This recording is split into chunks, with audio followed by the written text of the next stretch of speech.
Rhapsody of Realities आज Friday 18 जून 2021। आज शुक्रवार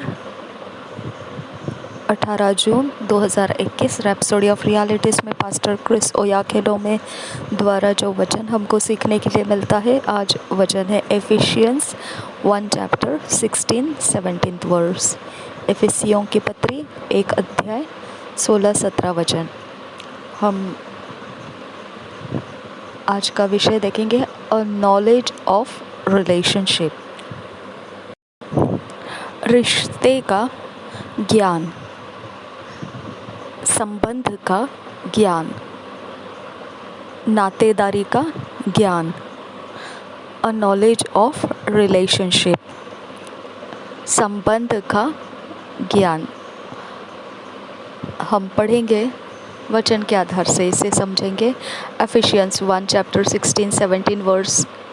Cease not to give thanks for you, making mention of you in my prayers, that the God of our Lord Jesus Christ, the Father of glory, may give unto you the spirit of wisdom and revelation in the knowledge of him। और एक बार पढ़ेंगे Ephesians 1 chapter 16-17 verse. Cease not to give thanks for you, making mention of you in my prayers, that the God of our Lord Jesus Christ, the Father of glory, may give unto you the spirit of wisdom and revelation in the knowledge of him। यही वचन हम हिंदी में पढ़ेंगे। इफिसियों की पत्री 1 अध्याय का 16-17 वचन।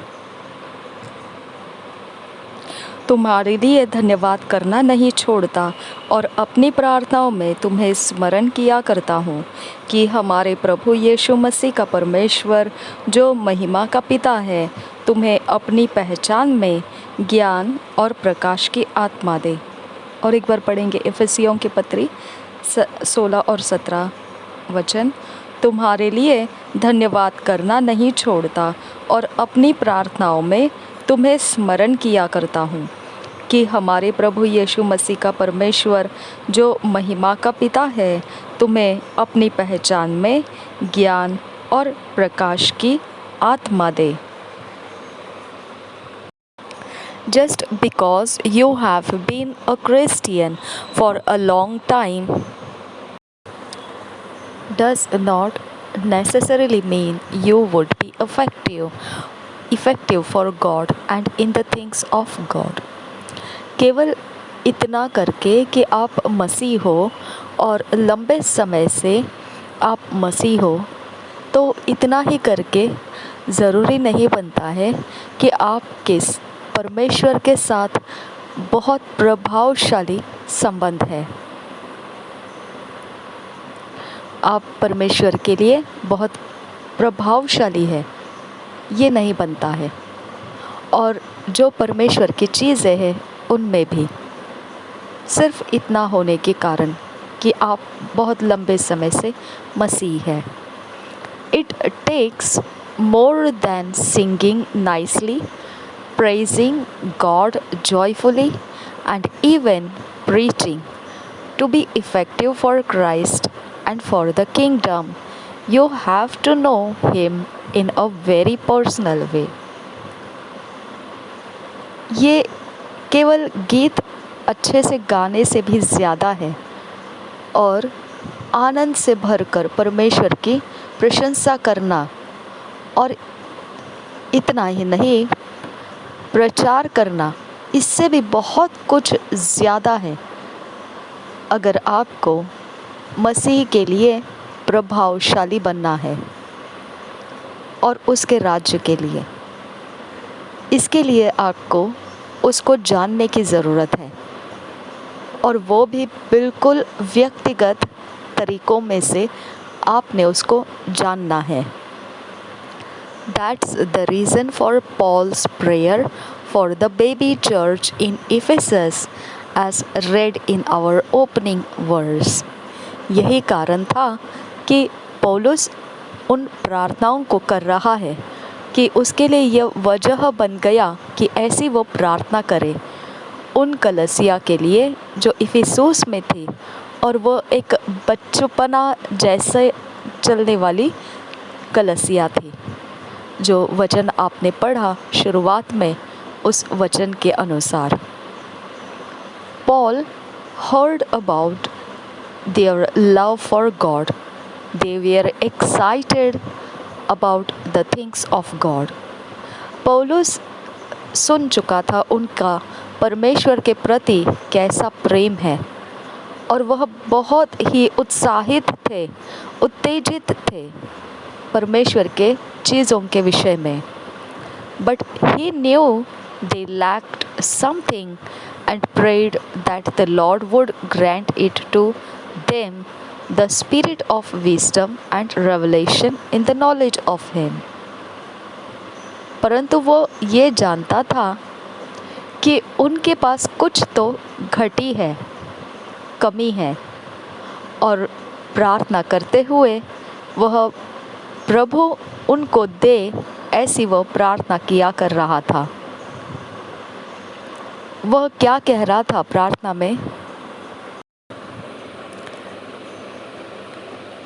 अपनी प्रार्थनाओं में तुम्हें स्मरण किया करता हूँ कि हमारे प्रभु यीशु मसीह का परमेश्वर जो महिमा का पिता है, तुम्हें अपनी पहचान में ज्ञान और प्रकाश की आत्मा दे।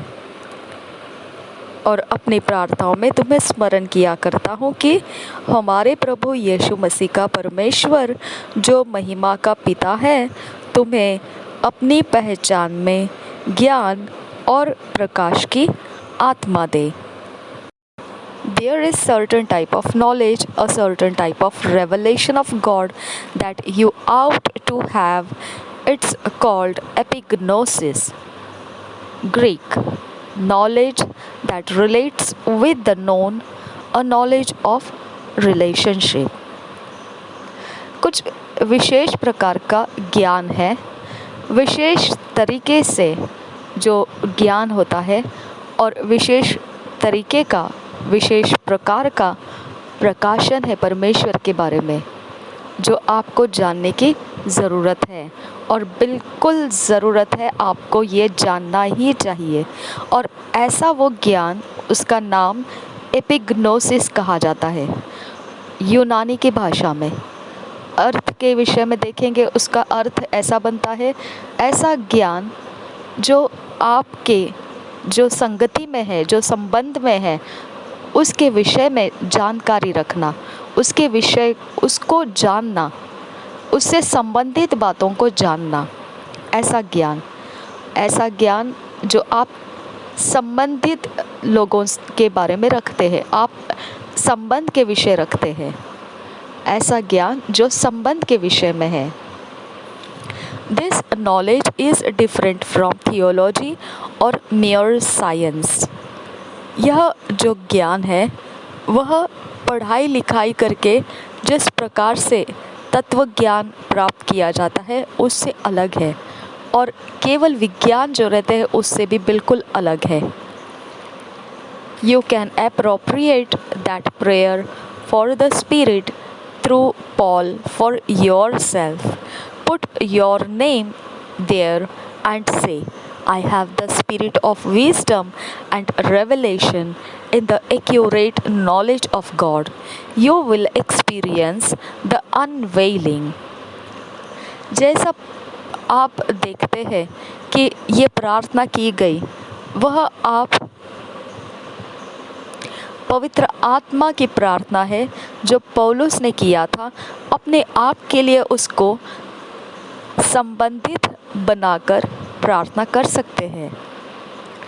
अपना नाम उस जगह में प्रार्थना के शब्दों में रखिए और कहिए, मुझ में वो पवित्र आत्मा है जो बुद्धि और प्रकाशन देता है, जो सिद्ध सही ज्ञान परमेश्वर का प्रकाशन में से मुझे देता है। इस प्रकार से आप अपना नाम रखिए, और मतलब अपना नाम इस प्रार्थना में बोलिए और कहिए कि मुझको ये मिलता है। ये बुद्धि का आत्मा, पवित्र आत्मा, और जो परमेश्वर का सिद्ध ज्ञान है वो प्रकाशन में देने वाला पवित्र आत्मा ये ज्ञान मुझ में देता है। You will experience the unveiling। आप अनुभव करेंगे कि कुछ पर्दा हट रहा है आपके ऊपर से, ये आपको अनुभव होगा। कुछ तो खुलता जाएगा आपके अंदर। It's the work of the spirit of God. ये पवित्र आत्मा का, परमेश्वर के आत्मा का काम है। Without this kind of knowledge, you will be a religious Christian, doing things religiously without having a real relationship with God।